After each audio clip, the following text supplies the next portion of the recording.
নমস্কার, দেখছেন কলকাতা টিভি। আপনাদের সঙ্গে রয়েছি আমি ঋষিকেশ। শুরু করছি নারদ। আজ যে বিষয় নিয়ে আমরা আলোচনা করব, পূর্ব মেদিনীপুর তার পূর্ব দক্ষিণ ময়না জনসেবা সমবায় কৃষি উন্নয়ন সমিতির নির্বাচনে সবুজ আবিরের ঝড় তৃণমূল কংগ্রেসের। বিনা প্রতিদ্বন্দ্বিতায় 42টি আসনেই জয়ী হয়েছে তৃণমূল কংগ্রেস।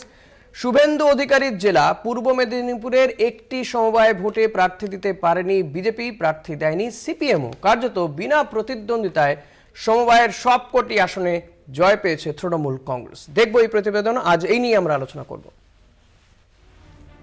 সমবায় কৃষি উন্নয়ন সমিতির ভোটে সবুজ ঝড়, বিনা প্রতিদ্বন্দ্বিতায় 42 আসনে জয়ী তৃণমূল।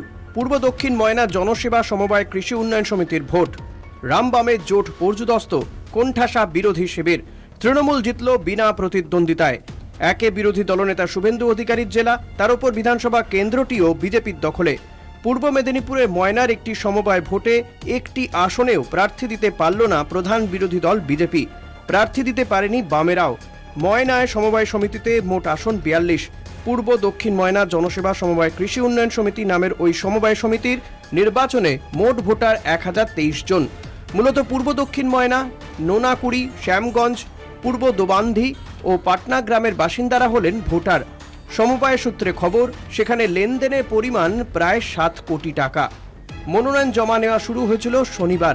রবিবার ছিল মনোনয়নের শেষ দিন, কিন্তু নির্ধারিত সময়ের মধ্যে কোনো বাম বা বিজেপি সমর্থিত প্রার্থী মনোনয়ন জমা দেননি। 2018 সালেও এই সমবায়ে বিনা প্রতিদ্বন্দ্বিতায় জিতেছিল তৃণমূল। এই ময়না বিধানসভা কেন্দ্রটি গত ভোটে শাসক দলের থেকে ছিনিয়ে নেয় বিজেপি। 1260 ভোটে তৃণমূল প্রার্থীকে হারিয়েছিলেন বিজেপির অশোক দিন্দা। তারপরেও বিজেপি এই সমবায়ে প্রার্থী দিতে না পারায় বিজেপির সাংগঠনিক শক্তি নিয়ে কটাক্ষ শাসক দলের নেতৃত্বের। পূর্ব মেদিনীপুরের মানুষ বিরোধী দলনেতা শুভেন্দু অধিকারীর কাছ থেকে বিচ্ছিন্ন, বিজেপির কাছ থেকে বিচ্ছিন্ন। এখন যদি বিজেপিকে প্রশ্ন করেন, তারা বলবে তৃণমূলের সন্ত্রাস ইত্যাদি ইত্যাদি। ওরা ভোটারের কাছ থেকে ক্যান্ডিডেট খুঁজে পায়নি। এর দ্বারা প্রমাণিত হচ্ছে আগামী 2024 সালের নির্বাচনে বিজেপির প্রতি মানুষের মোহ ভঙ্গ হয়েছে। বিরোধীদের আক্রমণের নিশানায় শাসক দল। ওখানে আপনার নমিনেশন করা বা লোকজনকে যে সঠিকভাবে তার দায়িত্ব যে সে বুঝে নেবে, তার যে ব্যবস্থা, সে সুযোগটাই ওরা দিচ্ছে না। লুটপাট করছে, নমিনেশনে গিয়ে সেখানে মারধর করছে, নমিনেশন ফাইল ছেড়ে দিচ্ছে, প্রার্থীকে ঢুকতে দিচ্ছে না। এইভাবে একটা অরাজকতার সৃষ্টি তৈরি চলছে। তৃণমূল নিজের ক্ষমতার জন্য গণতন্ত্রকে কিভাবে লুণ্ঠন করতে পারে এবং মানুষের গণতান্ত্রিক অধিকারকে কিভাবে লুণ্ঠন করতে পারে, এটা আজকের কালচার নয়, তৃণমূলের বহুদিনের কালচার। আর এই কালচার তৃণমূল অভ্যস্ত, কিন্তু পশ্চিমবঙ্গের মানুষ তৈরি আছে আগামী 24 সালের নির্বাচনে, লোকসভা নির্বাচনে এদেরকে ধুয়ে মুছে সাফ করে দেবে। নিজের জেলাতেই রাস আলগা, তাহলে কি পায়ের তলায় জমি হারাচ্ছেন বিরোধী দলনেতা? প্রশ্ন রাজনীতির কারবারিদের। পূর্ব মেদিনীপুর থেকে সমীরণ সাউ ও সুব্রত পাত্র, কলকাতা টিভি। আজ এই বিষয় নিয়ে আমরা আলোচনা করব, তর্ক বিতর্ক চলবে। আমাদের সঙ্গে রয়েছেন অতিথিরা, রয়েছেন এগরা থেকে তৃণমূল নেতা উদয় শঙ্কর পাল, আপনাকে স্বাগত জানাবো। পাশাপাশি রয়েছেন বিজেপি নেতা সুশীল দাস, আপনাকেও স্বাগত জানাবো আমাদের এই অনুষ্ঠানে। সুশীলবাবু, আমি আপনাকে দিয়ে শুরু করতে চাইবো আজকের এই অনুষ্ঠানে, যে কি হলো যে এখানে এই 42টি আসনে সমবায় কৃষি উন্নয়ন সমিতির ভোটে একটি আসনেও প্রার্থী দিতে পারলেন না আপনারা, কিসের ইঙ্গিত এটা?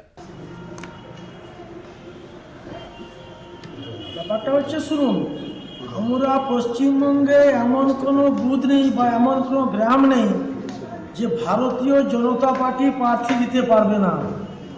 এখানে হুমকি, খুন, সন্ত্রাস, লুট চলছে পশ্চিমবঙ্গে, তার পুনরাবৃত্তি এটা।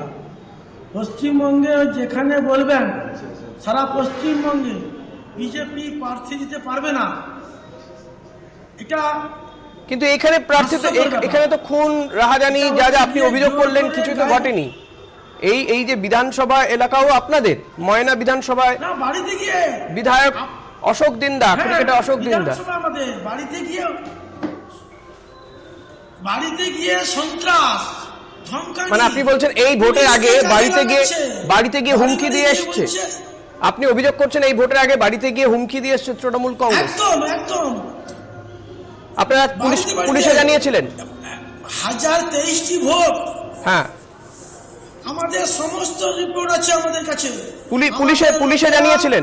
ওইখানে পুলিশে জানিয়েছিলেন? আমরা আপনাদের প্রার্থী কোনো কেউ সাহায্য করেনি। পুলিশে অভিযোগ দায়ের করেছেন কি? কেউ সাহায্য করেনি। সুশীল বাবু, রাতের বেলা পুলিশে অভিযোগ দায়ের করেছেন কি? আমরা অভিযোগ দায়ের করতে পারিনি, বলছে নেতারা গিয়ে বাড়িতে বলছে পুলিশে দায়ের করলে মার্ডার করে দিব। সেখানে দুর্বল জায়গা, সেখানে গরিব মানুষরা বসবাস করে। ওই সমিতি 5টি ওই সমিতি। বেশ, আসবো আপনার যে অভিযোগ, সেই অভিযোগ নিয়ে যাবো উদয় শঙ্কর বাবুর কাছে। উদয় শঙ্কর বাবু, যে অভিযোগ সুশীল বাবু করছেন যে আপনারা প্রার্থীদের বাড়িতে গিয়ে গিয়ে নাকি হুমকি দিয়ে এসছেন যাতে কেউ সেখানে না দাঁড়াতে পারে, একটা সমবায় নির্বাচনে এটা করতে হবে। আমি আপনাদেরকে বলি প্রথমে আমি ধন্যবাদ এবং কৃতজ্ঞতা জানাবো পূর্ব মেদিনীপুর ময়না জনসেবা সমবায় কৃষি উন্নয়ন সমিতির সমস্ত ভোটার ভদ্রমণ্ডলীকে।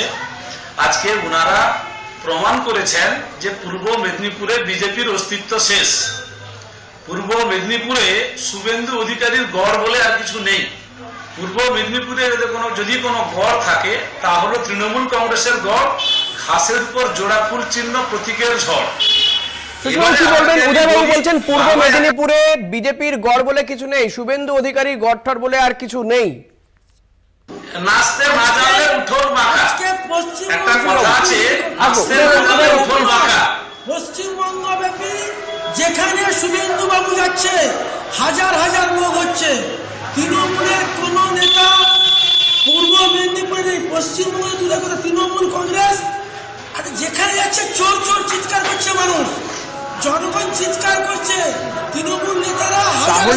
তাহলে আপনারা এই যে সমবায় সমিতি, এই যে কৃষি উন্নয়ন সমিতির যে নির্বাচন, সেখানে প্রার্থী দিতে পারলেন না কেন? সব সমর্থন যদি আপনাদের দিকেই থাকে, শুভেন্দু অধিকারী সেখানে বিজেপি এতটা ভয় পাচ্ছে কেন? প্রার্থী দিতে শুভেন্দু বাবু যে লড়াইটা দিচ্ছে ওদের ঘর ছাড়া হয়ে যাচ্ছে। তৃণমূল নেতারা রাস্তা দিয়ে তৃণমূল নেতা গেলেই জনগণ বলছে চোর, বিজেপি বলছে না। ওদের বাড়ি থেকে কোটি কোটি টাকা বেরোচ্ছে, একটা নেতার 2-3টি করে অভিযোগ করছেন উদয়বাবু, আপনাদের বিরুদ্ধে গুরুতর অভিযোগ করছেন। পশ্চিমবঙ্গবাসী জেনেছে।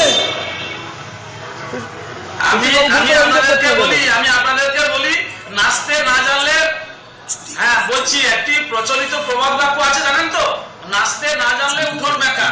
ঠিক আছে, যেহেতু প্রার্থী পায়নি, আজকে ভাবুন পূর্ব মেদিনীপুরের একটি সমবায়ে যেখানে 1023 জন ভোটার, সেখানে ওনারা 42 জন তো দূরের কথা একজনও প্রার্থী পেলেন না। আর অভিযোগ কি যে তৃণমূল প্রার্থী দিতে যায়নি। তাহলে আমি আপনাদেরকে বলবো, যদি তৃণমূল প্রার্থী দিতে দেয়নি তাহলে দয়া করে ওনাকে বলুন না থানায় কোনো অভিযোগ, কোনো প্রেস, কোনো মিডিয়া। তা নয়, মানুষ বিজেপির কাছ থেকে বিচ্ছিন্ন হয়ে গেছে, এটা একদম প্রমাণিত সত্য। আর বলছেন না শুভেন্দু অধিকারী যেখানে যাচ্ছে লোক হচ্ছে, ব্যাপারটা কি জানেন? সার্কাসের জোকার জানেন তো, সার্কাসের জোকার গেলে যেরকম মানুষ হাততালি দেয়, বর্তমান বিরোধী দলের নেতা শুভেন্দু অধিকারীর অবস্থা ঠিক সেরকম। আবারও আসবো আপনাদের কাছে, দুজনের কাছে আসবো। বেশ, বুঝতে পেরেছি উদয়বাবু, আসবো আপনার কাছে, আবার একটা আসবো সুশীল বাবুর কাছেও আসবো। তবে সময় হয়ে গেছে আমাদের ছোট্ট একটা বিরতি নেওয়ার, একটা বিরতি নিয়ে ফিরবো, সঙ্গে থাকবেন।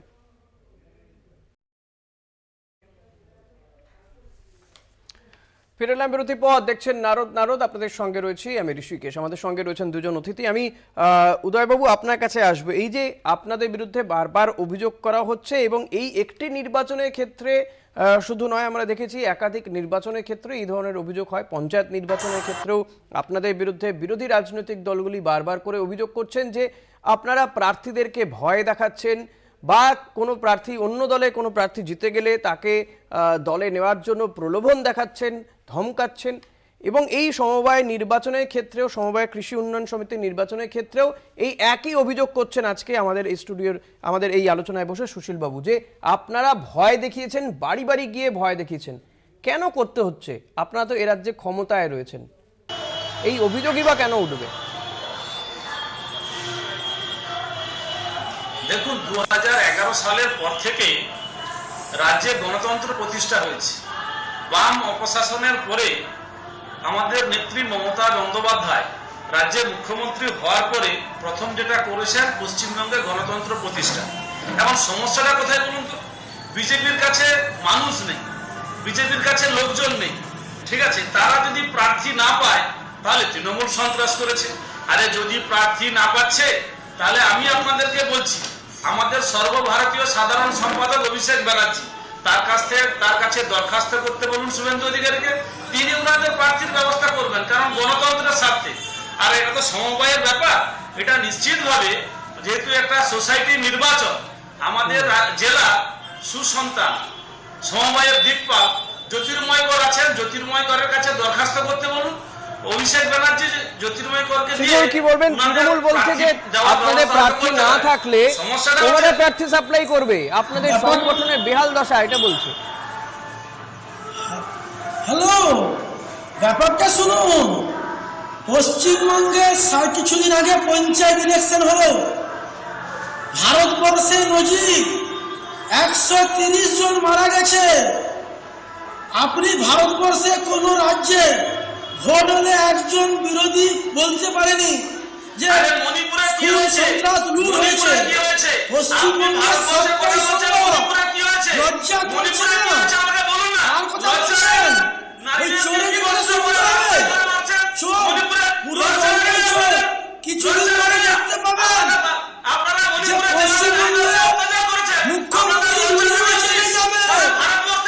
অভিষেক বলেছে উদয়বাবু প্লিজ, উদয়বাবু রাজ্যে ফিরে আসুন, বাংলায় ফিরে আসুন উদয়বাবু প্লিজ। সরকার আছে, তার মন্ত্রীরা জেলে, সরকার আছে, তার মন্ত্রীরা জেলে। আজকে কোন রাজ্যে বাস করছি আমরা? যে পশ্চিমবঙ্গে এমন একটা রাজ্য, তার সরকার চলছে, তার মন্ত্রীরা আজকে জেলের ঘানি টানছে, লজ্জা করছে।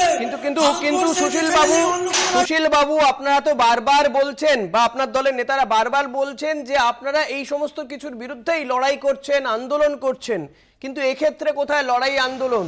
লড়াইয়ের ময়দানেই তো যেতে পারলেন না। 42 জন ছেড়ে দিলাম, একজনও কি প্রার্থী পেলেন না দাঁড় করানোর? সেটা তো প্রতীকী লড়াই, সেটাও তো একটা লড়াই। ওরা বুঝেছে লড়াই মনেই করছেন না। 18 সালে ওরা নির্বাচনে জয়লাভ করেছিল। হ্যাঁ। ওরা জানে যদি বিরোধীরা জিতে আসে তাহলে চুরি বন্ধ হয়ে যাবে। যেন কোনো বলে যে চুরি, আপনাদের উদ্দেশ্য কি চুরি করতে দেওয়া? আপনাদের কি উদ্দেশ্য চুরি করতে দেওয়া? তাহলে আপনাদের উদ্দেশ্য কি তাহলে চুরি করতে দেওয়া? আটকানো তো, তাহলে প্রার্থী দিতে পারলেন না কেন? লড়াই ময়দান ছাড়লেন কেন? লড়াই করলেন না কেন? প্রার্থী দিলেন না কেন? ওদের সঙ্গে কেউ নেই, লড়াইয়ের ময়দানে নেই কেন? একজনও প্রার্থী নেই, বিজেপির নেই, সিপিএম এর নেই, বিরোধী কোনো দল প্রার্থী দিতে পারলো না। পশ্চিমবঙ্গে এমন কোনো জায়গা নেই।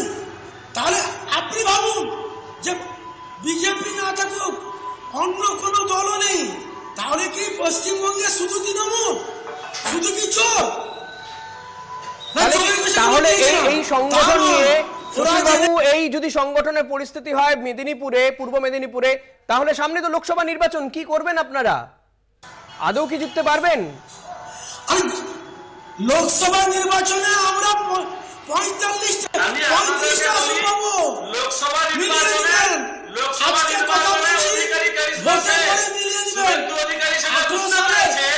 শুভেন্দু অধিকারী ওটা বুঝতে পেরেছে। 19 সালে নির্বাচনে সুতরাং দেখতেই তো পাচ্ছেন একটা সমবায় সমিতিতে 19 সালে নির্বাচনে আমাদের অমিত শাহ বলেছিল যে 23টি আসন পাবো।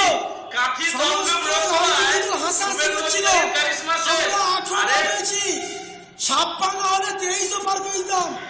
আজকে আপনাদের বলছি যে আমরা 23-24 নির্বাচনে 35টার বেশি সিট পাবো।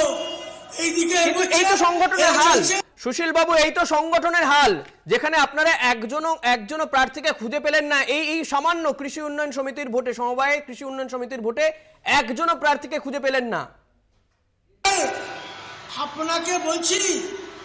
আপনাকে বলছি পশ্চিমবঙ্গ এমন কোন মৌজা নেই যে বিজেপি প্রার্থী দিতে পারবে না। এই মুহূর্তে আমরা এখানে তো পারলেন না তো, হার স্বীকার করতে হলো তো, পারলেন না। বেশ, করে পাবেন না? বুঝতে পেরেছি আপনার কাছে এর উত্তর নেই। উদয়বাবু পাচ্ছি না। শুধু তো বিজেপি নয়, আর বামেরাও কোনো প্রার্থী কথা বলো না। দেয়নি কেন বলে মনে হয়? কোনো কথা বলো না। সংগঠন নেই, সংগঠন কি এতই দুর্বল যেখানে বিজেপির এই ময়না বিধানসভা তো বিজেপির, নাকি আপনাদের ভয়ে প্রার্থী দিতে পারি না? দেখুন, এটা নিশ্চিতভাবে